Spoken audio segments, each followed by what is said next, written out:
30 Wi-Fi networks were broadcasting from underneath a concrete slab in rural Hawaii. There was no building, no room, no visible equipment, just concrete, and every signal peaked at the exact same point, the center. He walked circles around it. Every step away, the signal dropped. Every step closer, all 30 came back, perfectly synchronized. He grabbed a Wi-Fi analyzer and started walking circles around the pad. Every single time he stepped away from that one spot, the signal dropped. Every time he moved closer, it came back. All 30 networks, perfectly synchronized, like something underneath was broadcasting them on purpose. And then it got stranger. Those 30 network names, the SSIDs, were changing. Every 5 minutes, they'd all update at the same time.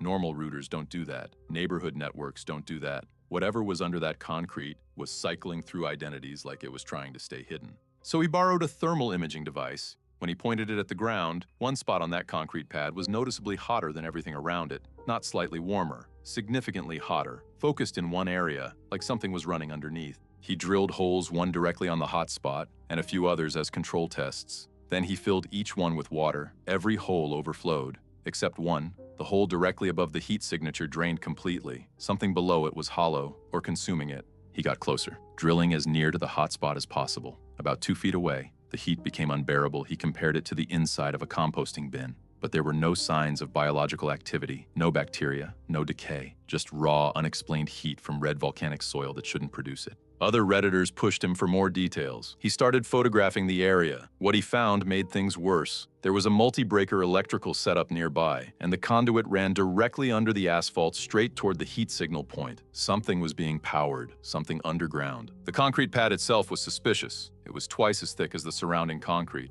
It was reinforced with river rocks mixed in something the surrounding area didn't have. And while the nearby concrete was easy to drill through, this slab fought back hard. Someone built that pad to last. Or to protect something. Then he brought up the neighborhood itself. Power lines ran to a nearby wealthy neighbor's steel frame building, but those lines were disconnected from the city's main grid. The whole mountain had been used by the military during World War II. And he said, without hesitation, he had no doubt there were underground facilities there. It kept building. Large liquid tanks had been removed from the ground on the property, meaning underground space already existed. A nearby storm drain was recently replaced with one significantly larger, built directly at the property line. He believed it could be an entrance. And late at night, he watched trucks haul away fresh broken concrete from neighboring trash bins. And then came the twist that changed everything. He connected his old boss's account to an eBay seller. Faulty hard drives, broken electronics, strange things to sell, stranger reviews. When he made the connection public, the reviews were set to private within hours. Someone found out he was looking, When people asked if he was safe, he said he was in a pretty good spot and that they wouldn't get him easily. That was his last update on the thread. The eBay account went quiet. The reviews stayed hidden. And the concrete pad, as far as anyone knows, was never fully excavated. Now, his old boss did eventually comment. He said the user had mental health issues, that he'd ripped out his own ceiling fan believing he was being watched, that the eBay connection was delusional. Maybe that's true. But here's the problem. Almost everything the user reported had photographic evidence attached to it.